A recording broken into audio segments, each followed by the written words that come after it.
মিষ্টি রান্নাঘরে সবাইকে স্বাগত। আজ আমার রেসিপি কাতলা মাছের পোস্ত। কাতলা মাছের পোস্ত বানাতে আমি নিয়েছি পেঁয়াজ কুচি, নুন, হলুদ, আদা বাটা, পোস্ত বাটা, দই, সামান্য গরম মশলা, গোটা কাঁচা লঙ্কা।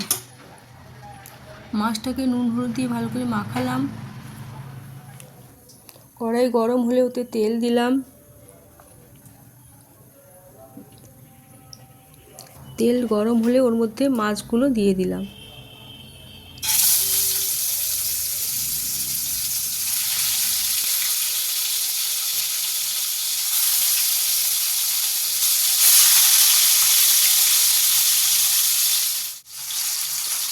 মাছগুলো ভালো করে ভাজা হয়ে গেছে, এবার আমি তুলে নেব।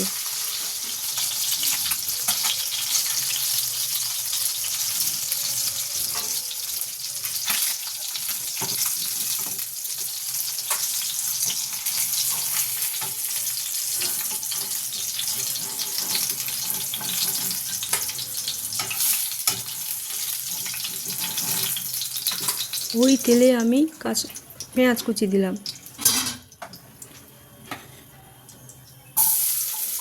আর দুটো কাঁচা লঙ্কাও দিলাম।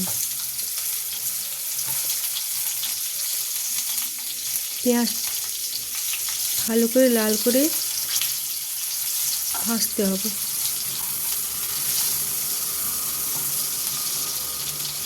লাল করে ভাজা হলে আমি আদা বাটা দেব, সঙ্গে অল্প হলুদ দেব।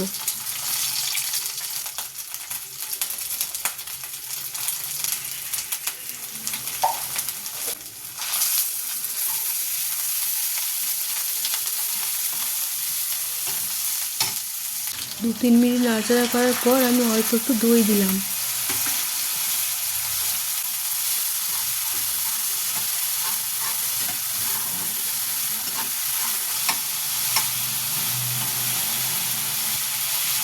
দই দেওয়ার কিছুক্ষণ পর আমি পোস্ত বাটা দিলাম, সঙ্গে অল্প একটু জল দিলাম যাতে পোস্ত বাটা কড়াইতে লেগে না যায়।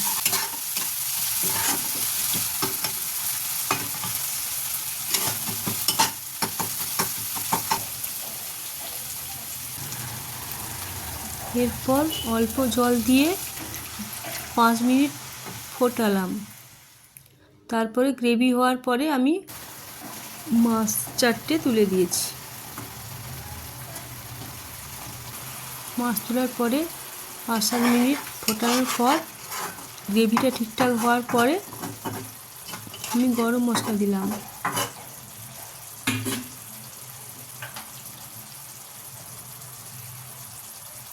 গরম মশলা দেওয়ার 2-3 মিনিট পর নামিয়ে নেব। আপনাদের রান্নাটা পছন্দ হলে লাইক দেবেন, শেয়ার করবেন।